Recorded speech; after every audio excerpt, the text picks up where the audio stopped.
Hacı İsmailov. Maraqlı bir arzusu var. Amma deyir, keçmişdə belə idim. Amma indi Hacı müəllimi də qınamıram. Mən belə düşünürəm də, müğənnilərin sosial durumuna baxır. Onlar daha zəngin həyat yaşayırlar. Necə, nə cür, hardan tapırlar bu pulu? Bizim özümüz üçün də qaranlıqdır, amma zəngin həyat yaşayır bir 60-70%. Düzdür, ailə dağıdanlar çoxdur, başqalarının ərini evindən gətirib evinə salanlar çoxdur. Var, amma belə bəziləri də çox deyərdim ki, normal, belə normaldan da yuxarı, zəngin, zərdəgan bir həyat yaşayırlar.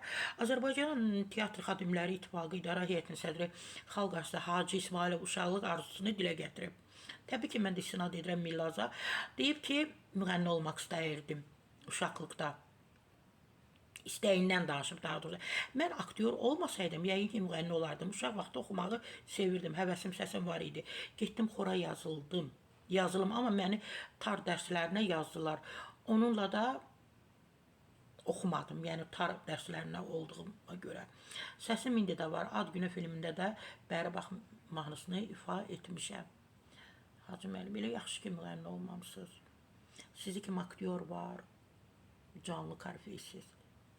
Sara Səfra Bahadurdan tövsiyə. Elə yaxşı ki olmamışsınız, elə yaxşı ki aktyorsunuz, yaxşı ki sizi çox sevirik.